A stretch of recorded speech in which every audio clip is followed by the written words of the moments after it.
Ob tem času ponavadi poslušamo oddajo Jezikovni pogovori, tokrat pa nas čaka literarni večer o Cankarjevem romanu Na klancu, predvidenem za letošnji esej na maturi. Četrtošolci slovenskih srednjih šol se namreč že intenzivno pripravljajo na maturo. Prvi preizkus bo esej na temo Klanec nekoč, danes, vedno. Oddajo bomo v sodelovanju z Gledališčem Koper ustvarili v živo in jo neposredno prenašali na Arsove valove. Literarni večer je pripravil gimnazijski profesor slovenščine David Kunstek-Kneževič iz šolskega centra Srečka Kosovela v Sežani. Odlomke bo interpretiral igralec Rok Matek. Oddaji bo sledil še pogovor Vlada Motnikarja s koprskimi in sežanskimi dijaki o njihovem razmišljanju ob branju Cankarjevega romana. Zdaj se torej selimo v Koper.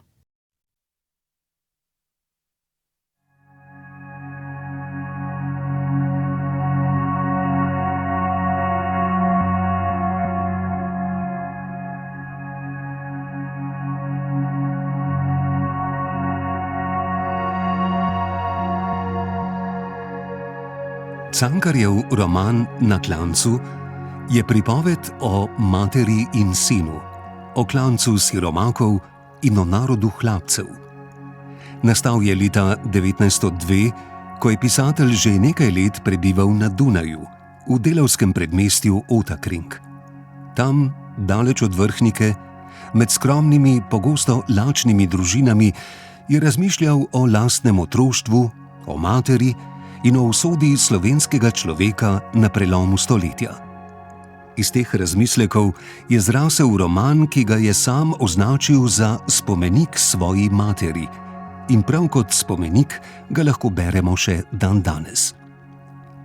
V času nastanka romana Na klancu se je v evropski in slovenski književnosti uveljavljala moderna oziroma novoromantika, simbolizem, impresionizem, dekadenčnost in odmikanje od trdega naturalizma.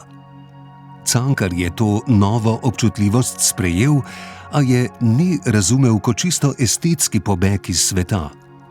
V pismu Zofki Kveder poudarja, da mora literatura domači družbi delati pot, opozarjati na politično, socialno in moralno gnitje, ki ga vidi pri Slovencih.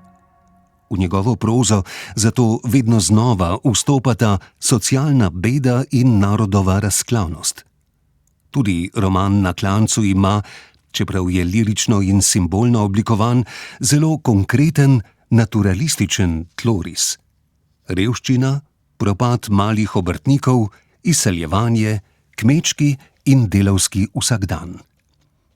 Ob tem ne gre prezreti, da je Na klancu tudi eden prvih velikih romanov ženske v slovenski književnosti. V središču ni junak, politik ali umetnik, temveč neizobražena, a moralno mogočna mati, ki nima ne glasu v javnosti, ne družbene moči. Podobne zgodbe so v tistem času pisali veliki evropski realisti in naturalisti. Maupassant denimo v romanu Njeno življenje. Toda Franska ni aristokratinja, marveč kmečko dekle z roba. S tem, ko Cankar v njenem skromnem, skoraj neopaženem življenju odkrije dramatično in simbolno razsežnost, odločno širi prostor, v katerem se lahko zgodi velika literatura.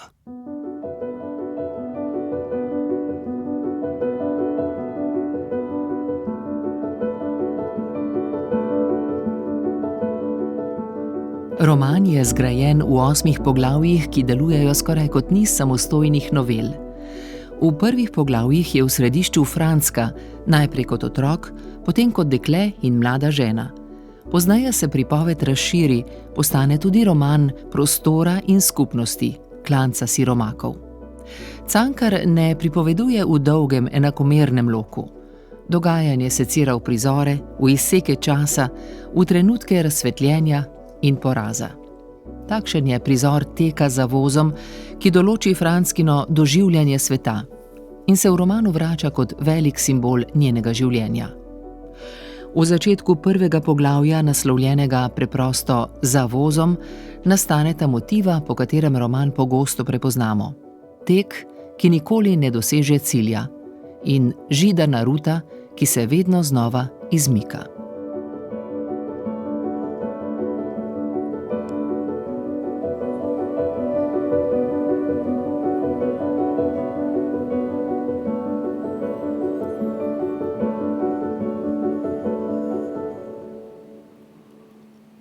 Francka je začela klicati. Toda glas je bil šibak in hripav. In ker je voz ropotal, je pač niso mogli slišati. Noge so se premikale zmerom počasneje in koraki so bili zmerom manjši.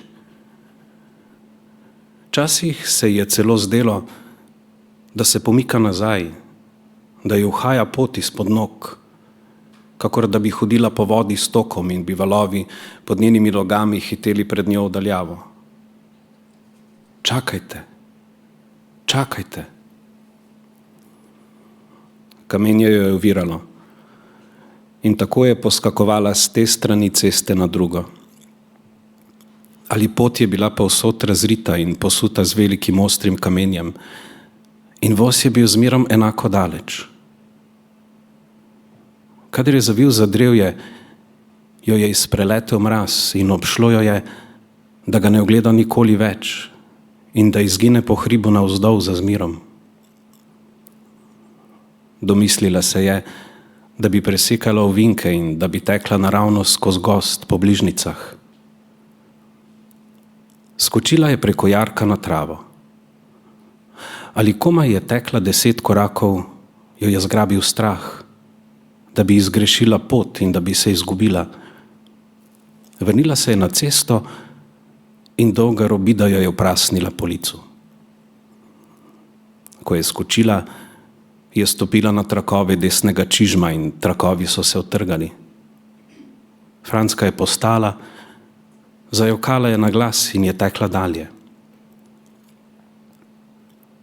Dospeli so že vrh hriba. Tam je držala pot po grebenu v dolgi črti, ki se je samo tu pa tam nekoliko nagnila in se zbočila, kakor da bi se hotela ogniti skupini starih dreves.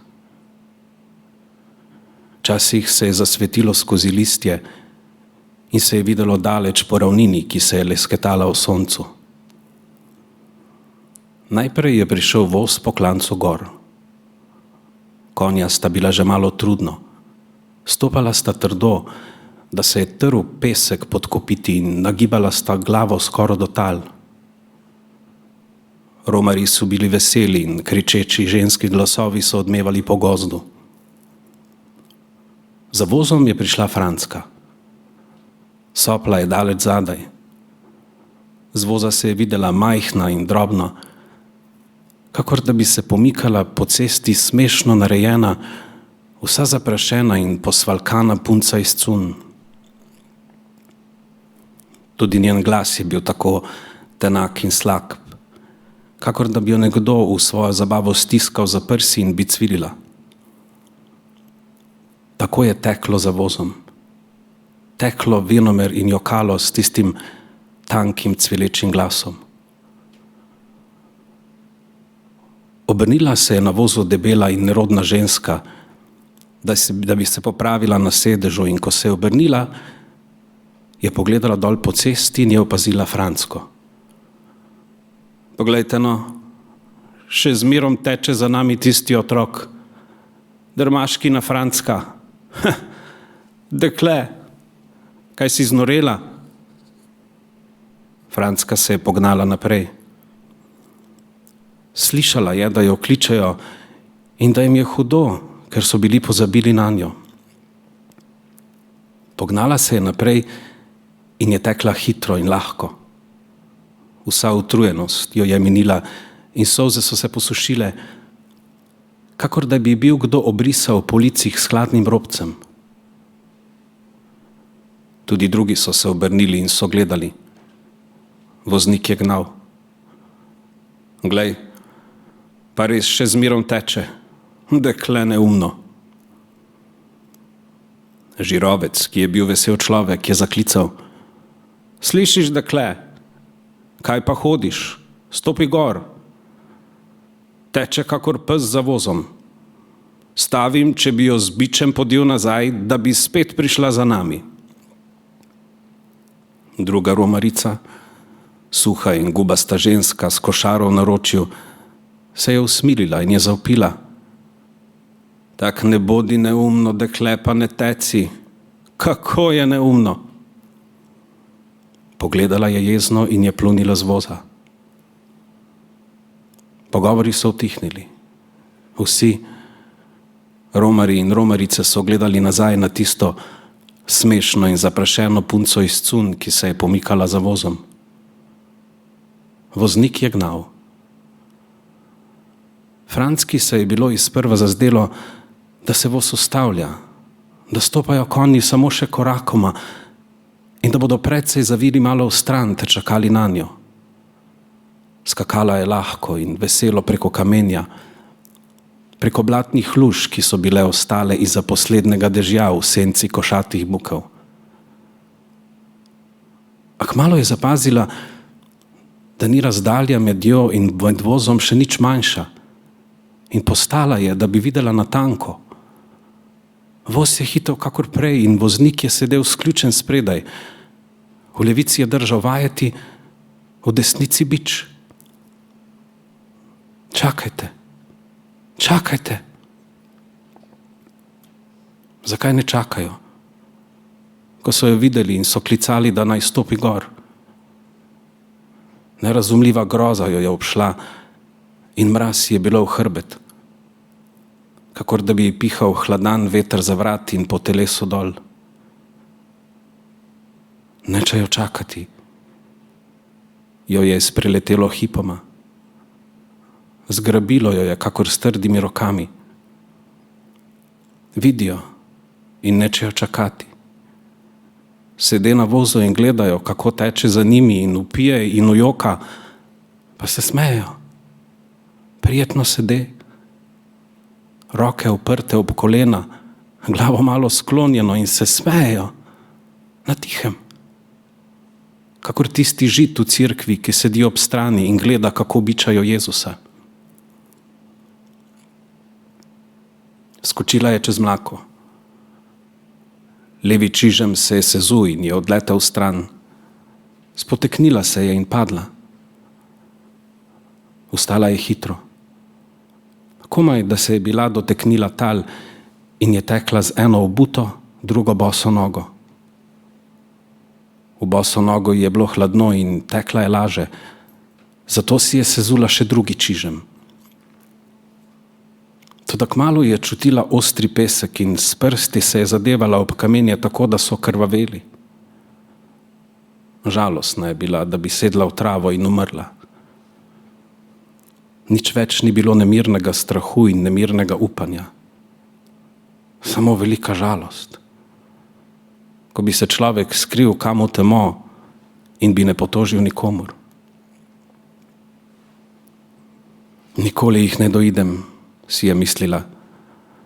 In zazdelo se je, da bi jih ne došla nikoli, če bi tekla za njimi do konca sveta in do konca življenja. Ta misel je bila žalostna ali tako mirna, da se je spominjala na vse druge reči, kakor da bi sedela v kuhinji ali da bi ležala na posteli, ne da bi tekla z okrvavelimi nogami za vozom, ki je daleč, kakor sonce na nebu.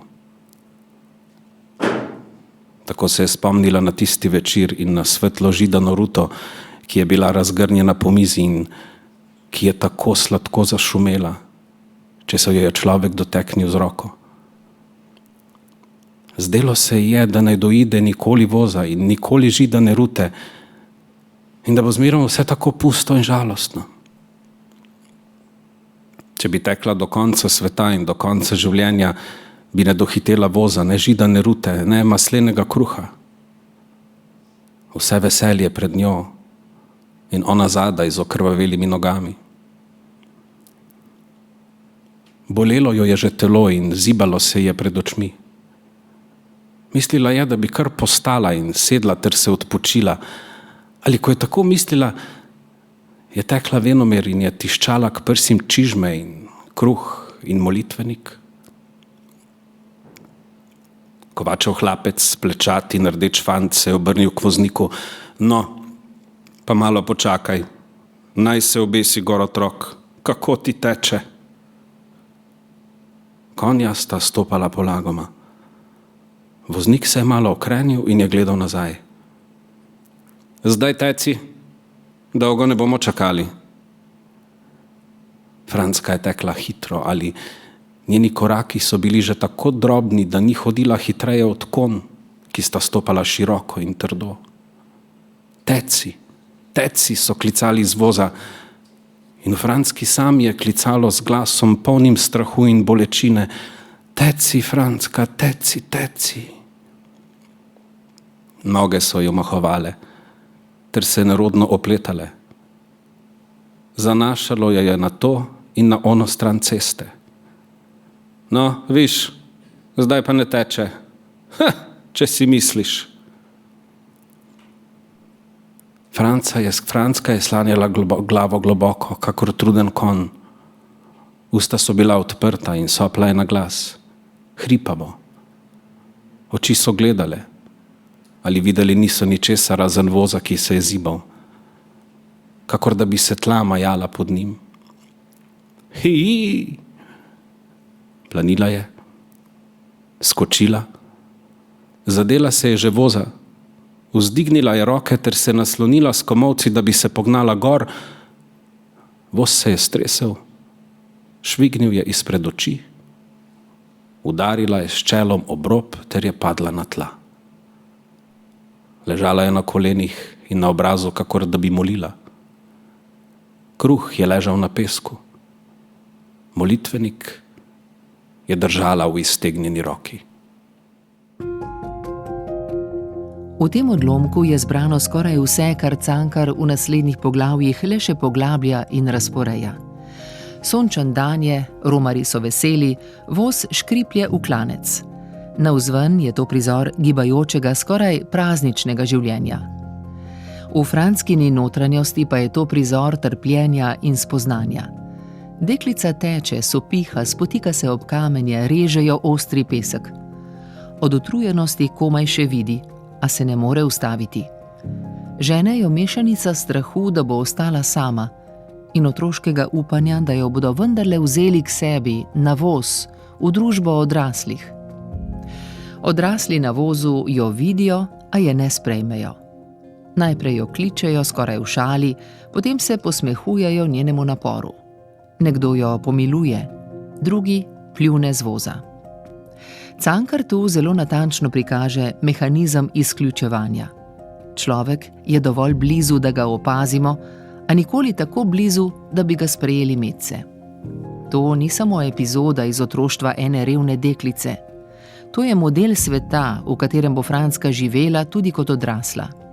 Svet, v katerem imajo nekateri vedno svoje mesto na vozu, drugi pa ostajajo zadaj, z okrvavljenimi nogami.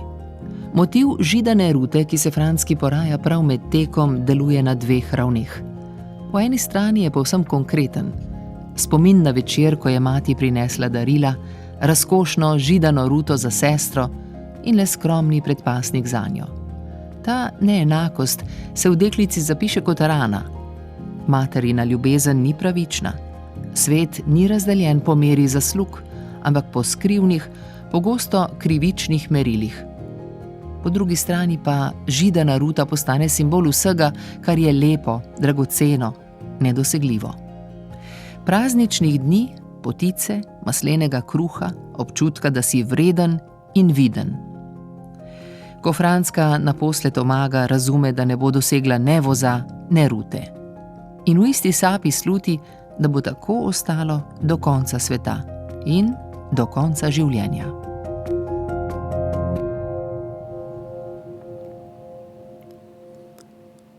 Hipoma se je domislila tistega dne, ko je jokala do pozne noči, tako da so jo oči bolele in da jo je rezalo v grlu. Mati je bila prišla s poti, ves dan je bila z doma. In nedelja je bila. Lepo je bilo zunaj, še malo svetlo. Prijazno večerno sonce je sijalo tam daleč na hribu In Francka in Nežka sta sedeli pred hišo in sta čakali mater. Mati je prišla. Culo je nosila pod pazduho. Čevlji so bili vsi oprašeni. Dela je culo na mizo in miza je bila precej vsa bela in nedeljska. Francka in Nežka sta gledali. Francki je utripalo srce, šla je v kuhinjo, da bi prinesla večerjo, in rene so ji padale iz rok, ko je napravljala. Mati je bila odvezala culo. Na mizi je ležala svetla rdeča židana ruta in Francki so se vsesale vanjo nemirne in poželjive oči. Na, Nežka. In mati je dala Nežki židano ruto, svetlo rdečo židano ruto, ki je šumela, če jo je človek vzel v roko in ki je bila tako gladka in težka. Na, Francka, to je pa tvoje. In Francki je dala mati zelen, barhantast predpasnik, ki je bil tak, kakor jih imajo v delavniku vsi ljudje na svetu. Francko je stisnilo v grlo in roke so se ji tresle, ko je nesla skledo na mizo. Tudi piškotov je mati prinesla in ko je hotela Francka zagrizniti, jo je nenadoma zabolelo v prsih in po vsem telesu in se je stresla in je zjokala na glas in je jokala do pozne noči.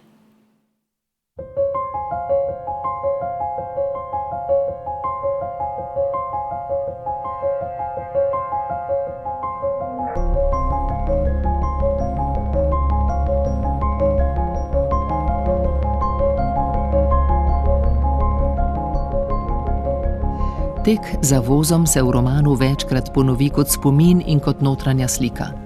Takrat, ko se Francka poslovi od mladostne ljubezni, takrat, ko se seli na klanec, takrat, ko ji odhajajo otroci. Vsakič je razdalja med njo in vozom drugačna, vendar nikoli zares premagljiva. V tem je simbolna moč prizora. Dogodek iz otroštva se razširi v razlago celotne življenjske usode. Kdor se je enkrat naučil teči za vozom, se zelo težko nauči sedeti na njem.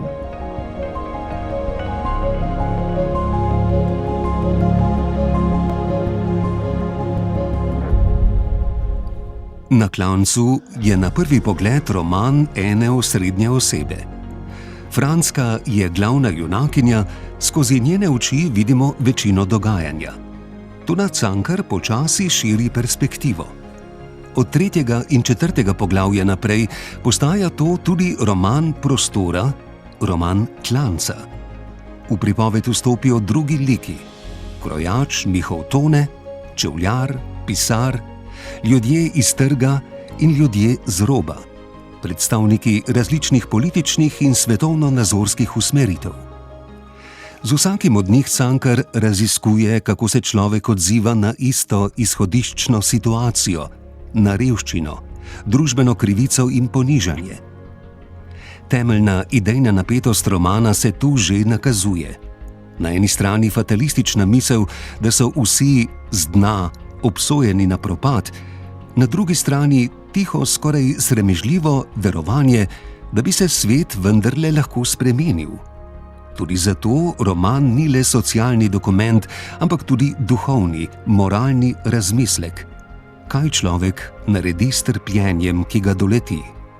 Ga sprejme kot usodo?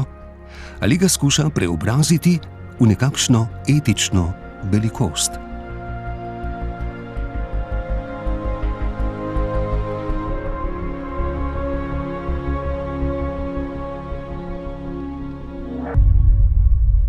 Ob tem se roman Na klancu povezuje s širšim kontekstom slovenske moderne.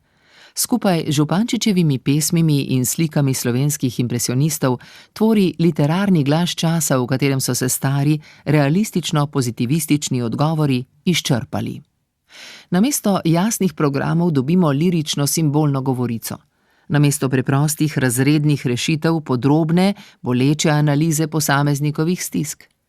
Cankar zato ni napisal političnega manifesta, temveč roman, ki nas sili, da se v ljudi s klanca najprej povsem uživimo in šele nato vprašamo, kaj bi bilo mogoče spremeniti.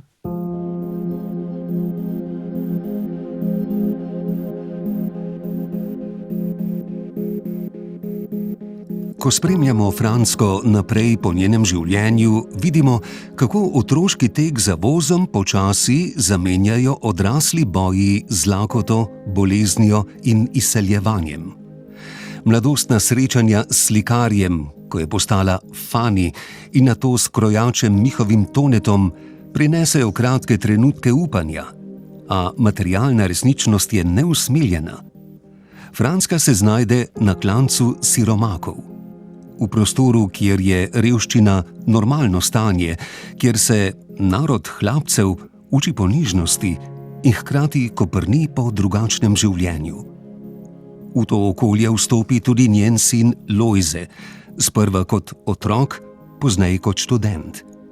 Prav njegova zgodba bo v drugem odlomku predstavljena kot zrcalo in dopolnilo materine trpke poti.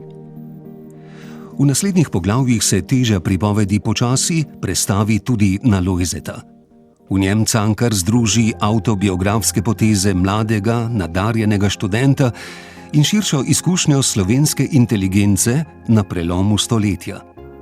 Lojze izhaja iz istega klanca siromakov kot njegova mati, a pred njim se odpre drugačna pot. Mesto, šole, knjige, novo družbeno okolje. V teoriji je to priložnost za socialni vzpon. V praksi pa pomeni tudi razkol, notranje trganje med svetom doma in svetom, v katerega vstopa. Lojze se materinega doma sprva drži z vso močjo. V mestu ostaja skromen, plašen, skoraj sramežljiv. Zaveda se, da je sin z dna in prav zato ne more preprosto zaživeti kot ostali študenti. V njem se, kot v številnih Cankarjevih likih, zgoščata dve sili, hvaležnost in ljubezen do matere, ter potreba, da se od nje odtrga, da bi sploh lahko živel svoje življenje. Iz te napetosti se rodi tisto, kar bo Cankar v črticah poimenoval sinovska krivda. Občutek, da je vsaka pot v svet tudi izdaja doma. Tretji odlomek nas popelje prav v srce te napetosti. Mati Franska se spominja dne, ko se je od Lojzeta poslovila na kolodvoru, in iz tega spomina se razplasti celo nadaljne poglavje. Lojzetova osamljenost v mestu, materina skrivna groza, njeno počasno drsenje v bedo in bolezen, smrt stare matere in življenje, ki se krha v drobnih, skoraj neopaznih odsekih.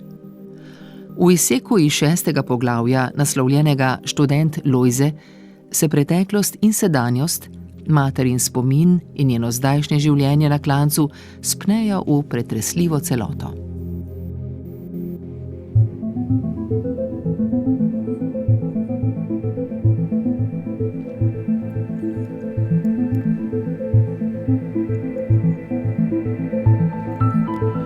Franska se je domislila tistega dneva, ko se je poslovila na kolodvoru od Lojzeta.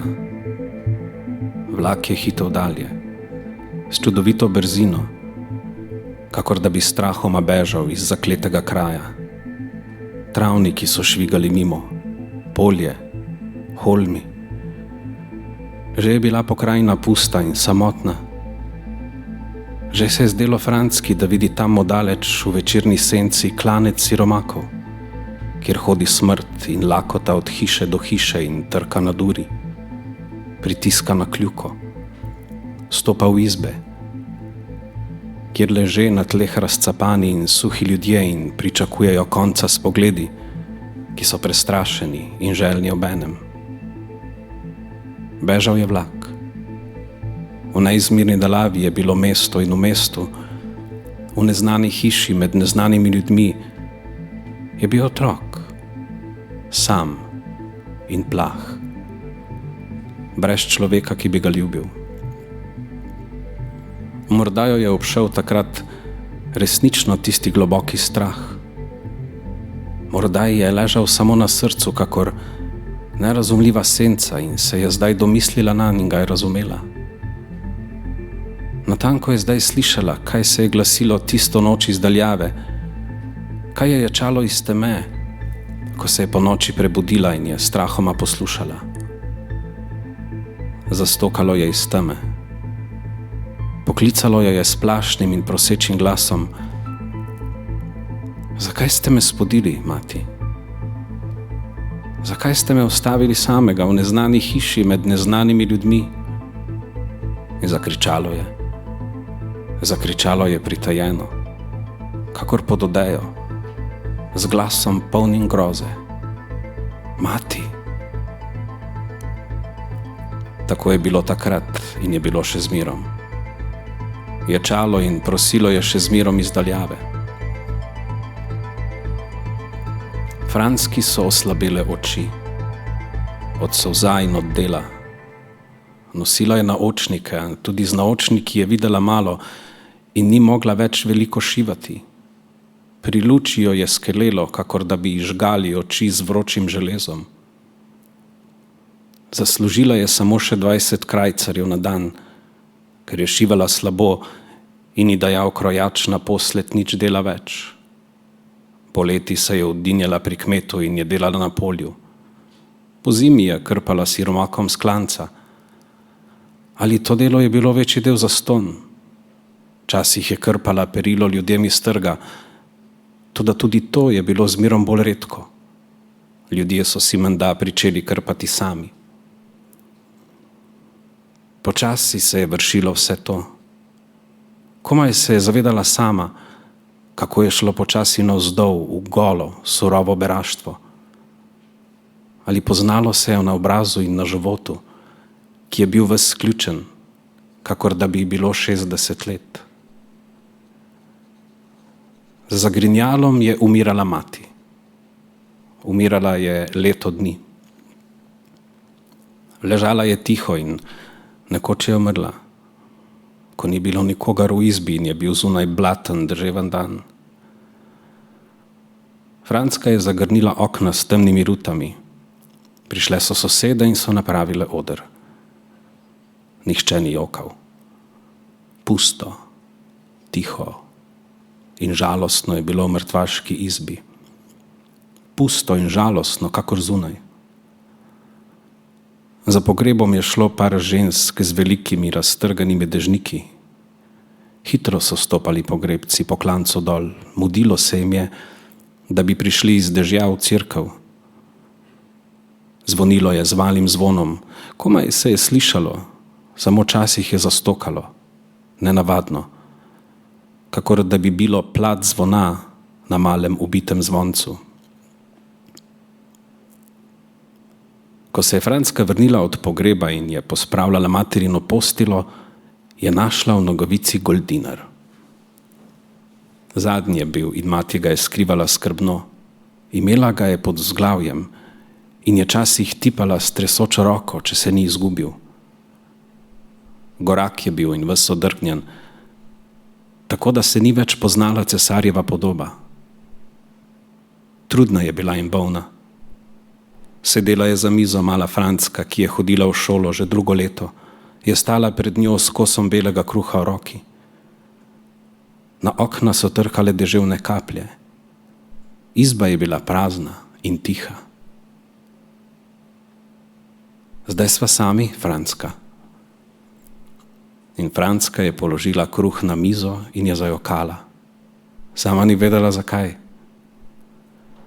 Zvečer je prišel čevljar. Prinesel je hlebec kruha, mesa in steklenico žganja. Mihovka, če nas niste vabili, se pa povabimo sami. Še nikoli nisem doživel pogreba, da ne bi pil. To je zraven glavna stvar. Mrlič v grob, pogrebec v krčmo. Tako se spodobi. Malo pijan je že bil. Tudi postaral se je že, košate obrvi so mu osivele. Prišli so pogrebci, siromaki iz klanca. Ob zadnjem času jih je mnogo pomrlo, ali v njih izbe so se preselili drugi. Tako je šlo neprestano. Iz trga na klanec, s klanca v grob. Pred letom dni je nehala delati opekarnica v dolini in kajžarji, ki so živeli od nje, so bili berači. Prej so delali samo poleti in ob lepem vremenu, toda zima je že tako prešla ob suhem kruhu, ob koruznem močniku. Zdaj ni bilo več ne suhega kruha, ne koruznega močnika. Mnogo se jih je izselilo na tuje. Nekateri, bolj slabotni in bolj obupani, večji del pijanci, so se preselili na klanec in so čakali konca.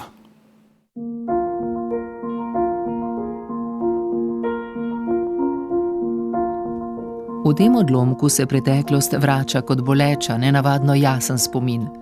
Frančka zdaj razume tisto, kar je v trenutku slovesa čutila le kot nerazločno tesnobo. Da vlak ne pelje samo njenega sina v mesto, ampak da ga odpelje tudi proč od nje, iz sveta, ki ga pozna. Vlak beži iz zakletega kraja.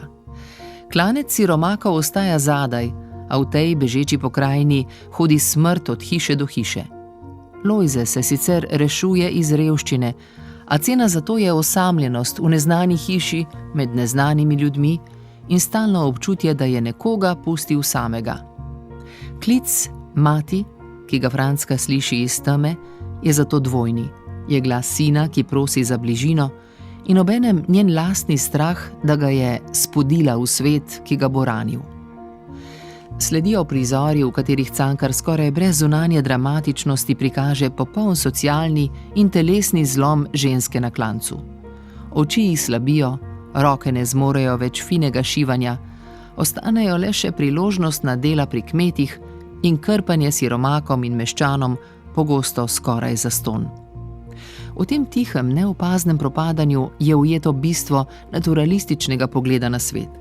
Človek ne pade v prepad naenkrat, temveč počasi drsi po pobočju, ne da bi sam sploh opazil, kdaj je izgubil trdno podlago. Smrt stare matere je opisana skopo, skoraj asketsko. Umrla je, ko ni bilo nikogar v izbi. Cankar se zavestno izogiba sentimentalnemu popisu žalovanja. S tem poudari drugo plat, socialno praznino, v kateri tudi smrt nima več obreda, ki bi jo osmislil. Zdi se, kot da življenje in smrt na klancu nimata teže. Ljudje odhajajo tako tiho, kot so živeli. Izjemno močan je motiv goldinarja, skritega v materini nogavici. To je zadnji prihranek ženske, ki se je vse življenje odrekala. V njem je zgoščena vsa zgodovina, trdo delo, varčnost, strah pred jutri, hkrati pa nevidnost tistega, ki vlada. Kovanec nosi cesarjevo podobo, a cesar ljudi s klanca nikoli zares ne vidi. Goldinar v materini nogavici je zato simbol skrajne revščine in hkrati simbol skrite, trmasto vztrajne materinske skrbi. Ko Frančka po pogrebu reče: "Zdaj sva sami, Frančka", se roman zalomi v novo generacijo. Mala Frančka, vnukinja, stoji pred mizo z belim kruhom v roki in joka, čeprav še sama ne ve zakaj. Podoba se zrcali. Babica je ponovila usodo svoje matere, zdaj pa se brez pravega varstva odpira podobna pot tudi otroku. V tem krožnem gibanju je zajeta Cankarjeva pesimistična misel, da se socialna in čustvena usoda prenašata iz roda v rod, če se ne spremeni struktura sveta, v katerem ljudje živijo.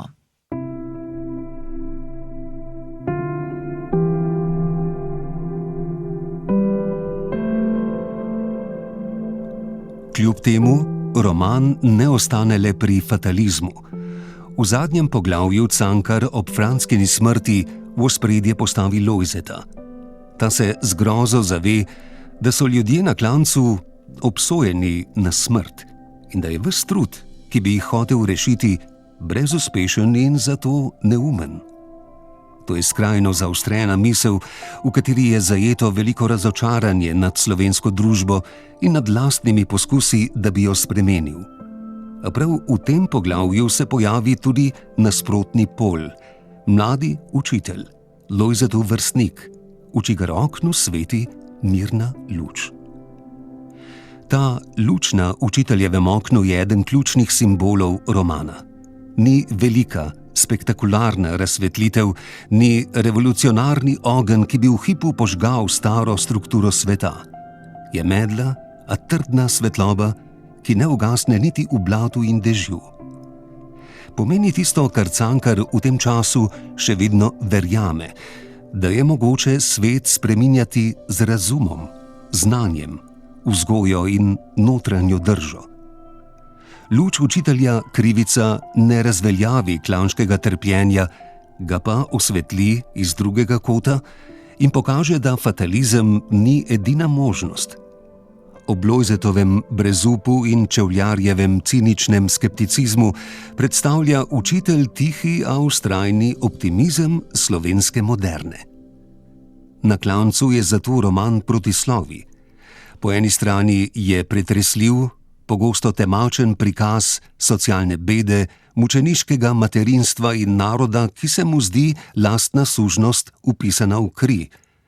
Po drugi strani pa je to besedilo, v katerem se smrt, revščina in krivda znova in znova srečujejo z upanjem, da je trpljenje lahko tudi vir etične moči. Franska ni svetnica v religioznem smislu, njeno svetništvo je čisto človeško. V tem, da vztraja, da ne neha ljubiti otrok in da svojega ponižanja nikoli ne obrne v nasilje nad drugimi.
V sklopu literarnih večerov ob maturitetnem branju smo predstavili roman Ivana Cankarja Na klancu. Poslušalcem pred radijskimi sprejemniki ne povemo, da smo oddajo v živo ustvarili v gledališču Koper, pripravil pa jo je profesor slovenščine v šolskem centru Srečka Kosovela v Sežani. Odlomke interpretiral igralec Rok Matek, spremno besedilo sta brala Maja Mol in Igor Velše. Zdaj pa nas zanima, kako so Cankarjev roman Na klancu brali bodoči maturanti. Na odru so se mi že pridružili dijaki Ula Dahalič in Ivan Pravorenko ter Erika Muženič in Maj Pucer iz gimnazij v Sežani in Kopru. Z njimi se bom pogovarjal Vlado Motnikar. Najprej pozdravljeni. Literarni večer je za nami. Preden se posvetimo posameznim odlomkom, me zanima, kako ste sami brali roman. Gre za oseben vtis, ne za tisto, kar se morate naučiti za maturo oziroma za esej. Začnemo kar na enem koncu. Maj Pucer. Če sem lahko čisto iskren, malo z odporom. Zato, ker moram priznati, da sem že malo naveličan teh motivov, ki se pojavljajo v naši slovenski klasični literaturi, ne, spravi. Mali človek, revščina, stvari, ki grejo ponovadi vedno na slabše. Ampak je pa treba vseeno poudariti, da roman ima neko umetniško vrednost, ki jo je treba priznati in ki se je treba zavedati. Gremo kar naprej. Ja, jaz se bom kar Erika strinjala Muženič. z Majem. Jaz sem tudi doživela velik odpor na začetku pri branju, ker imam slabe izkušnje z branjem Hlapcev od lani in se mi nekako Cankar zameril s tem. Ampak, ko sem se le spravila k branju, me je v bistvu zelo pritegnila zgodba sama, ker je bila tako lepo je napisano, da se utopiš v branje. Tako da sem knjigo prebrala sama enkrat in potem, ko smo interpretirali poglavje po poglavje, sem še vsako poglavje enkrat prebrala. Naprej, prosim, Ivan Pravorenko. Torej, roman sem bral v zelo lepih okoliščinah, poleti na plaži, torej pod soncem, tako da vtise so zelo pozitivne. Jezik je bil zame enostaven, ne vem, nič težkega nisem opazil. Kot je rekla moja kolegica, Hlapcev sem prebral, bom rekel, z lahkoto, ni bila neka težava. V šoli smo povedali tudi veliko zanimivih stvari o hlapčevstvu, siromaštvu, so take motive zelo ključne, kmečki narod, tako da je treba o tem kar govoriti. Še Ula Dahalič. Torej, jaz bi rekla, da je bilo branje precej zanimivo, zato ker je to vseeno ena knjiga, ki jo mladi v prostem času ne bi ravno prebrali in se mi zdi zato pomembno, da beremo takšne knjige v šoli. Je pa bilo branje tudi zelo zanimivo, ker smo predtem brali knjigo Na klancu od Tine Vrščaj in je bilo zelo zanimivo primerjati motive, simbole v obeh knjigah. Tako da ja, smo lahko opazili, da sta si zelo podobni in tudi tema, kljub temu, da je roman tako zelo star, nekatere teme se še vedno pojavljajo tudi danes. No, vtisi o branju vidim, so bili precej različni. Ena definicija klasike je, da ostaja živa tudi v današnjem času. Roman je Cankar pisal o razmerah konec 19. stoletja, zdaj smo že kar daleč v 21. Koliko se mogoče vživeti v tisti čas, kako je sploh mogoče začutiti, kako je živeti v takšni bedi, kot so jo. Si to lahko predstavljate danes? Ula, bi kar nadaljevala? Ja, jaz bi rekla, da se je malo težje, da je težje prebrati takšne knjige, ker pač vseeno je roman precej star, ampak določeni simboli, motivi, revščina pač se še danes pojavljajo in je pač pomembno tudi brati takšno knjigo, da lahko tudi danes primerjamo samo situacijo, ki se dogaja, naprimer revščina in ja. Je mogoče najti, ne vem, primere v današnjem času, ki sicer niso enaki, ampak mogoče, da se živeti vanje, da je prepoznati odrinjenost, recimo. Ivan Pravorenko? Jaz bi rekel, jaz bi tukaj izpostavil eno problematiko, torej socialne izključenosti, da naprimer danes nekateri uporabljajo umetno inteligenco, tisti, ki tega ne znajo, potem so malo bolj v zaostanku, moje osebne mnenje. Drugače jaz je ne uporabljam, tako da če si sposoben, imaš neko notranjo motivacijo, potem ni nič nemogočega. Vse zmoraš, če imaš cilj, ga postaviš in potem dosežeš ta cilj. Omenil si socialno izključenost, to je pravzaprav lahko v vsaki skupnosti, lahko je v razredu, v šoli, se je mogoče poistovetiti s tem ali pa prenesti eno izključenost na drugo. Se mi zdi, da nažalost je to vedno večja problematika tudi dan danes, če se spet navežemo malo na tehnologijo, ki jo omenil Ivan, zaradi raznih socialnih omrežij in nekih nerealnih zgledov, ki jih vidimo na spletu, se dejansko pogosto zgodi, da smo odtujeni od sošolcev, zato ker ni vse kot v filmu. In tukaj se pokaže ta razdvojenost.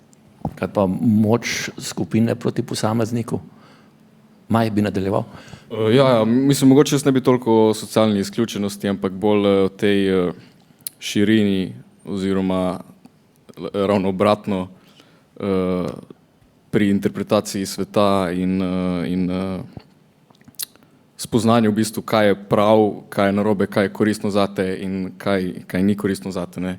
Ker ni vedno tisto, kar ti drugi povejo, ali pa kar informacije, ki jih dobiš iz okolja, niso nujno tista prava stvar, tista prava smer, v katero bi mogel iti. In je pri dosti ljudeh ta neka zaprtost problematična, ker si ne upajo pogledati širše slike in tako potem tudi ne morejo uresničiti nekih svojih višjih potencialov, ki bi jih v nasprotnem primeru lahko recimo dosegli. Klanec nekoč, danes vedno je naslov tematskega sklopa.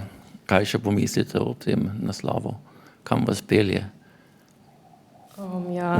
Jaz bi rekla, da ima precejšno povezavo s to ujetostjo. Pač v romanu ne smo spremljali, kako so pač ti prebivalci Klanca ujeti v to revščino in bi lahko pač to navezali tudi na današnji svet, da je zelo težko priti iz neke situacije, v kateri si rojen, pač da se izvlečeš iz tega. Tako da, ja, no. Bi bilo kaj dodal? Ja, da torej na klanec ljudje pridejo v tiste prazne hiše zapuščene, torej da vedno ta cikel se ponavlja, torej eni pridejo, drugi umrejo. Tudi sem slišal eno problematiko o izseljevanju, torej na začetku 20. stoletja, na koncu 19. se pričujem, je bilo to zelo pač popularno, torej ljudje so se selili, ker enostavno niso si mogli privoščiti različnih stvari, naprimer kruha, kaj še drugih, ne vem, predmetov ostalo. Erika, nekoč, danes vedno je misel iz tega naslova. Ja, če se navežem kar na Ulino idejo, sicer se mi zdi, da se nekako te problematiki revščine vedno bolj rešujemo, sploh v 21. stoletju, sicer je še vedno veliko sveta, ki živi v revščini, ampak sploh v našem okolju to ni tako pogosto. Se pa zgodi ta ujetost, kot je omenila Ula, predvsem v nekih drugih situacijah v življenju. Ne vem, če podam konkreten primer, naprimer, človek se lahko počuti ujet, ker nima neke 100% možnosti, da bi iz sebe naredil milijonarja, bolj se počuti ujet, ker pač dela obično službo in ne vem, ne doseže vsega potenciala, kot je rekel Maj. Maj, vidim, da nekaj razmišlja. Naslov je tak, ne, v bistvu se posredno nas sprašuje o tem, ali je možno zbežati, se stopiti s klanca, ker smo že slišali, ne, ljudje pridejo na klanec in tam ostajajo po generacije in nam odpira v bistvu to teme za pogovor o tem, ali je možno, spravi, zbežati, spremeniti stvari in zaživeti bolj polno tudi kot skupnost. Se pravi, klanec kot usoda ali klanec kot možnost, z katerega pobegnemo lahko? Kam se nagibate ostali? Ula. Ker v tistih časih bolj usoda, ker vseeno se mi zdi, da danes z izobrazbo, z šolanjem lahko pač premostimo to, ampak nekoč pač je res, da je bilo to težje. Tako da pač bi rekla, ja, da je bolj usoda oziroma tudi, da je težko priti iz revščine, če pač izhajaš iz revščine. Erika? Ja, danes se mi zdi, da imamo vseeno več možnosti in več virov dosegljivih, da se lahko izognemo tej usodi in da se lahko povzpnemo nivo više, ampak se pa pojavi vprašanje, če se cela skupnost prestavi en nivo navzgor, a se tudi klanec potem, če ta en nivo više postane novo dno. No, kaj menite o tem? Se pravi, razlika med zgornjim in spodnjim slojem ostaja, ali se povečuje, ali se zmanjšuje. Maja je že pripravljen. Ivan, potem prosim. Mi bi si predstavljali, ne, da v bistvu se nam zdi nepredstavljive te razmere 18. 19. stoletja in te revščine običajnega prebivalstva, ampak lih tako, ne, mislim, kot družba smo napredovali, ampak smo se, kot je rekla Erika, postavili stopnico više. Vse ostalo se je postavilo tudi stopnico više, tako da se to razmerje, spravi revščina, blaginja, revščina, udobje, vse skupaj premaknilo po lestvi navzgor in ta neka razlika še vedno obstaja, mislim da, in je pa res, da jo je težje definirati oziroma je težje prepoznati dan danes. Ivan, mislim, da je tudi hodil nekaj dodati. Ne, Maj je že vse dodal. Popolnoma se strinjam z njim. No, kako bi danes pisal Cankar, če pozabimo na roman Tine Vrščaj, kaj bi pokazal v tem odnosu, bi šel to v tovarno za tekoči trak, odkot bi vzel to misel? Ja, danes bi, ne vem, bolj težko se mi zdi, da bi napisal ta roman, ki ga je napisal na začetku 20. stoletja, ampak problematike bi bile bolj ali manj iste. Pač tle bi omenil mogoče, ja, če ostanem pri socialni izključenosti, ampak raje bi nekaj drugega povedal. Se mi zdi, ja, nekateri si lahko neke reči privoščijo, nekateri pa ne. Odvisno je od premoženja, vezi in poznanstva. Danes pa je to bolj pomembno, se mi zdi, kot je bilo nekoč. Kaj menite, ali je revščina glavna tema tega romana ali je še kaj? Jaz bi rekel, da ne. Je pač ta glavni problem je predstavljen na podlagi revščine. Dejanski problem romana, jaz vsaj vidim, je v tem, da se ne prepozna dejanskih težav likov v življenju teh likov, ki ne znajo definirati svojega stanja, se ne znajo vprašati, kaj jih je privedlo do tega in se ne znajo spopasti s tem, oziroma se niti ne upajo, se niti ne želijo. Vedno se vdajajo v usodo, vedno jim gre, se pravi, na slabše, trpijo in nič ne naredijo v nasprotni smeri.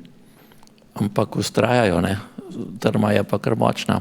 Ja, ustrajajo, ker mislijo, da bo samo šlo na boljše, ampak kot tudi vidimo, ne gre samo na boljše, je ponujena neka alternativna ideja, ko smo slišali tudi prej v tem izobraževanju in Ula je prej že zajela sapo.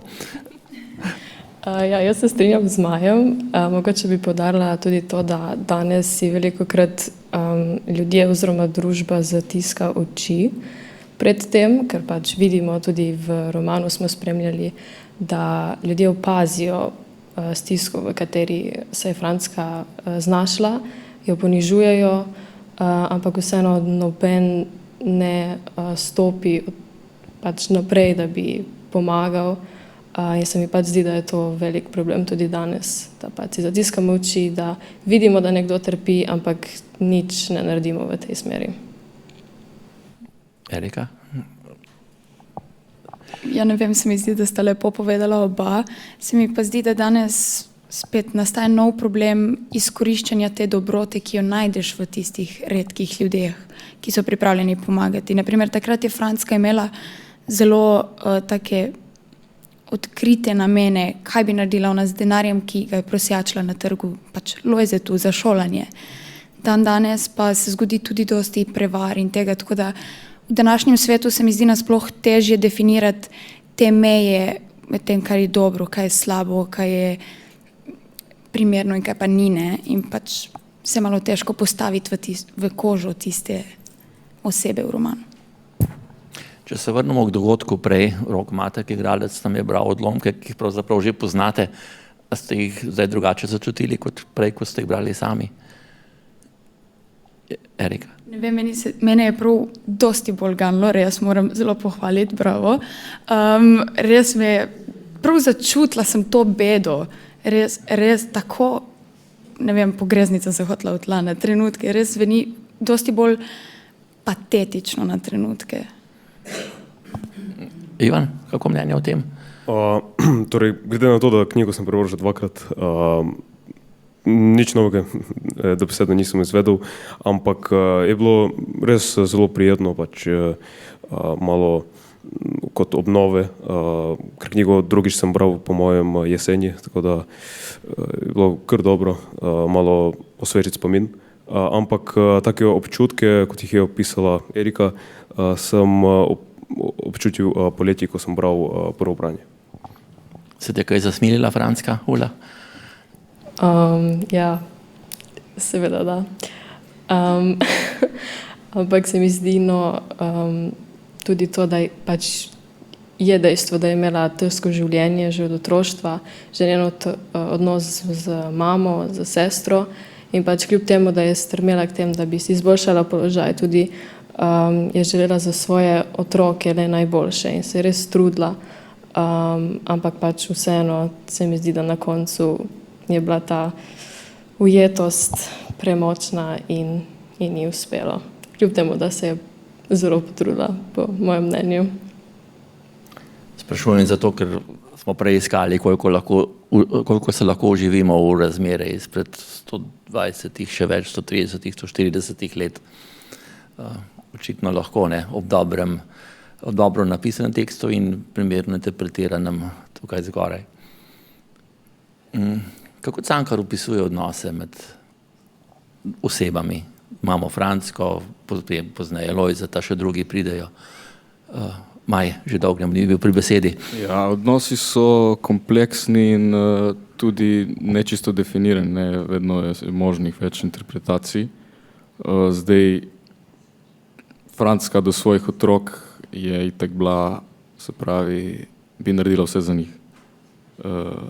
Res vse, mislim, dala bi življenje za njih, če bi to rabila. Želela je, da jim uspe v življenju, ker njej ni in je v svojih otrocih videla neko redko nekaj dobrega, ki ni doživela prej v življenju. Neko svetlo točko, svetlo luč, ker je bila zaničevana iz strani vseh v mladosti, potem bolj odrasli dobi in je to zaznamovalo, že praktično ne, na začetku romana je njena usoda zapisana s tem tekom za vozom in kako ne bo nikoli dosegla želenega. So pa otroci bili neko njeno upanje, ki je tudi držalo verjetno naprej pri ustrajanju. Kaj pa odnos med, se pravi, mlado Fransko in materjo in Nežo, če damo še njeno sestro zraven? Ja, ta je tudi vplival, ne, na pač vse skupaj je vplivalo na Fransko in njen karakter.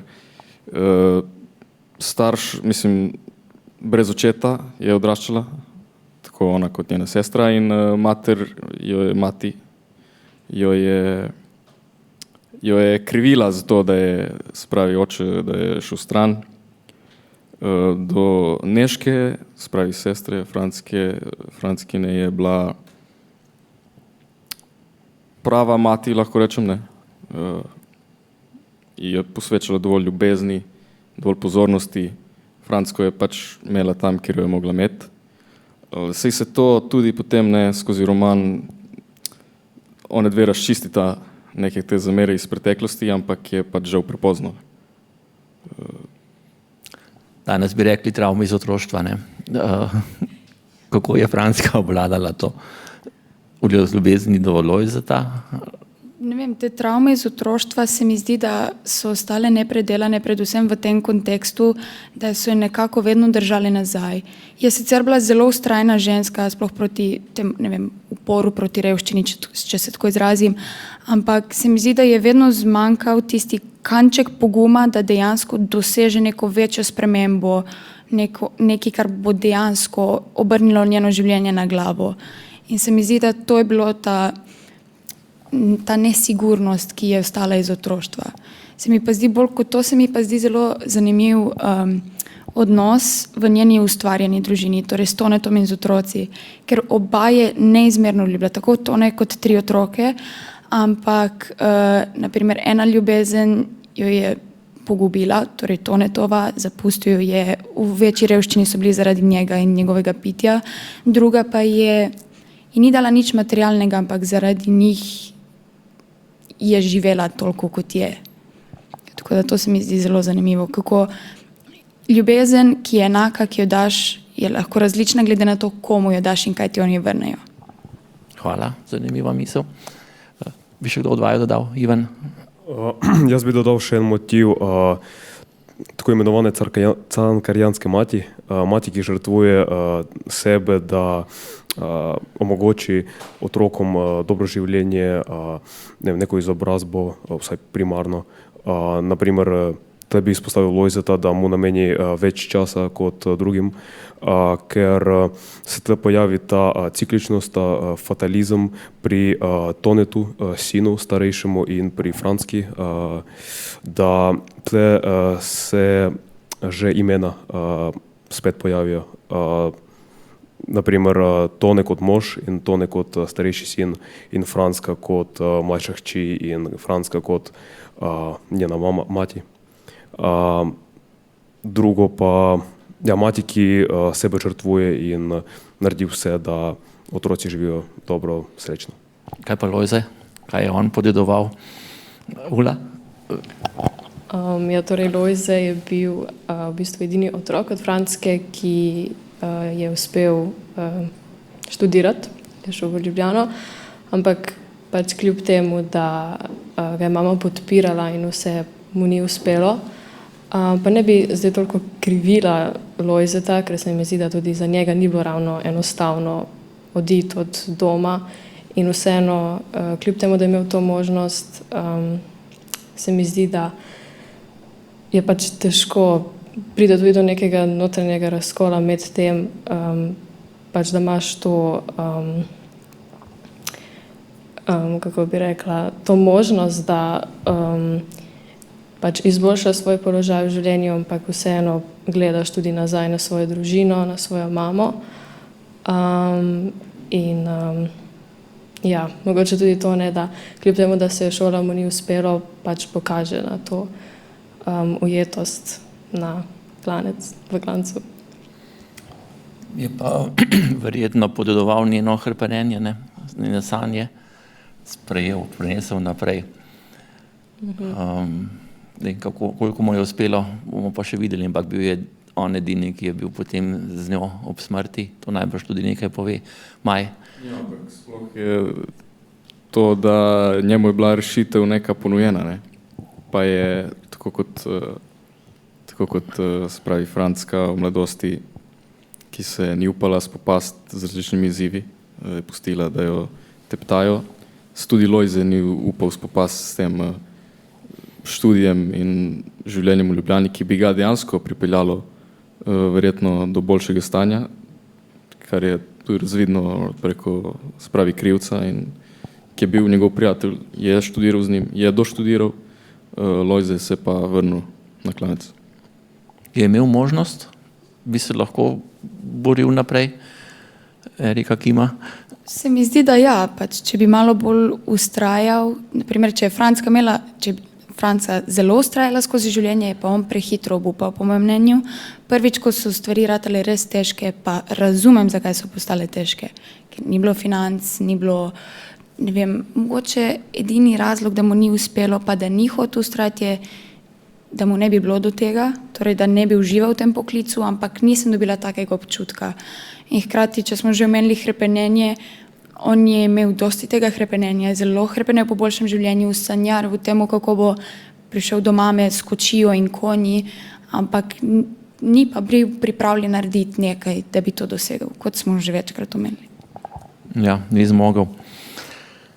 Cankar sam omenja, da je bil roman pisan kot spomenik materi, omenja tudi misel na narod. Lahko tej družini prepoznamo nek prototip slovenstva v tistem času, mislim, dela naroda, ne more biti to vse. Ivan?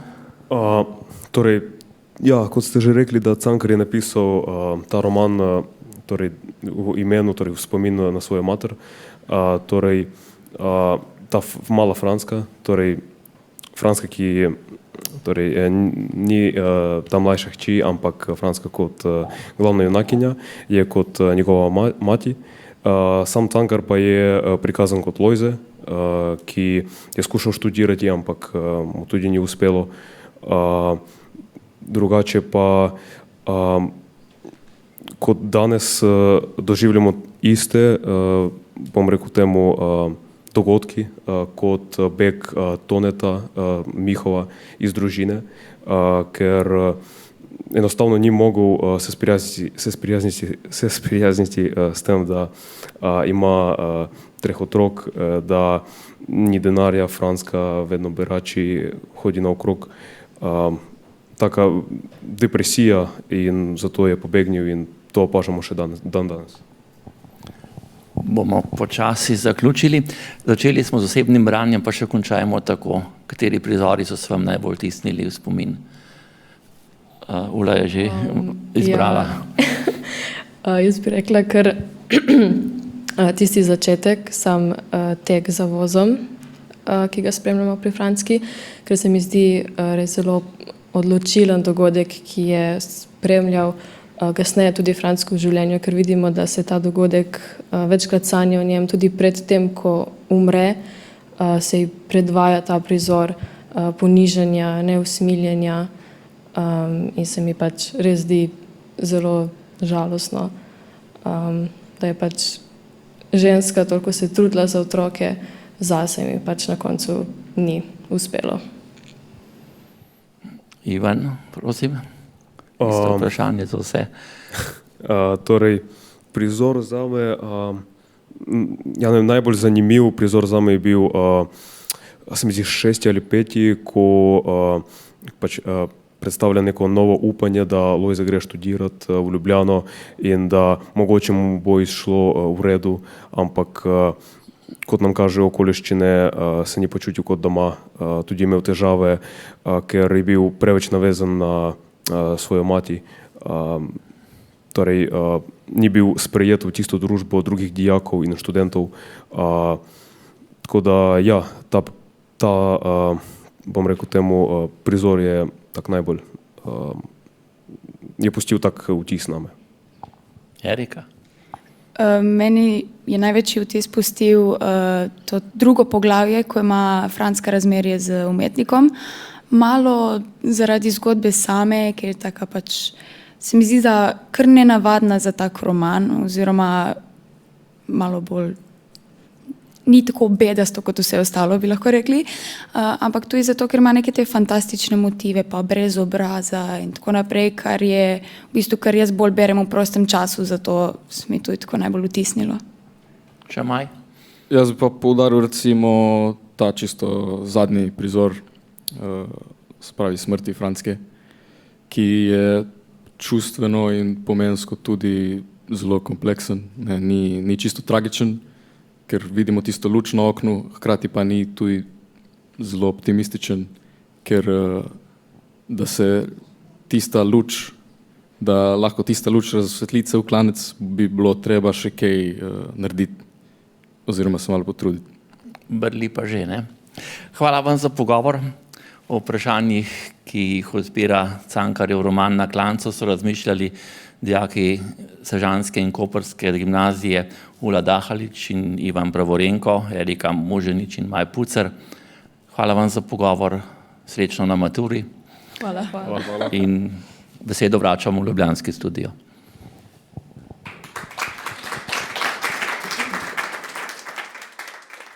S tem se torej poslavljamo iz gledališča Koper, kjer smo predstavili roman Ivana Cankarja Na klancu. Kot smo že omenili, je literarni večer pripravil gimnazijski profesor slovenščine David Kunstek Kneževič iz šolskega centra Srečka Kosovela v Sežani. Odlomke iz romana je interpretiral igralec Rok Matek, vezno besedilo sta brala Maja Mol in Igor Velše. Urednik oddaje Vlado Motnikar, glasbena opremljevalka Nina Kodrič, tonska realizacija Urban Grudan, Maksim Vergan, Davorin Lovrečič, Matija Žavbi. Režiser Klemen Markovčič. Naj omenimo, da je celotno besedilo Cankarjevega romana mogoče poslušati na zvočnici, ki sta jo v sodelovanju z založbo Mladinska knjiga izdala program Ars in ZKP RTV Slovenija. Bere ga igralec Matej Puc. Vse vsebine za maturo pa si dijaki lahko ogledajo na portalu Izodrom, zavihek RTV Matura. Za letošnje maturitetno branje v tematskem sklopu Klanec nekoč, danes, vedno je predviden tudi roman Tine Vrščaj Na klancu. Posvetili se mu bomo 9. marca v prenosu iz Cankarjevega doma v Ljubljani.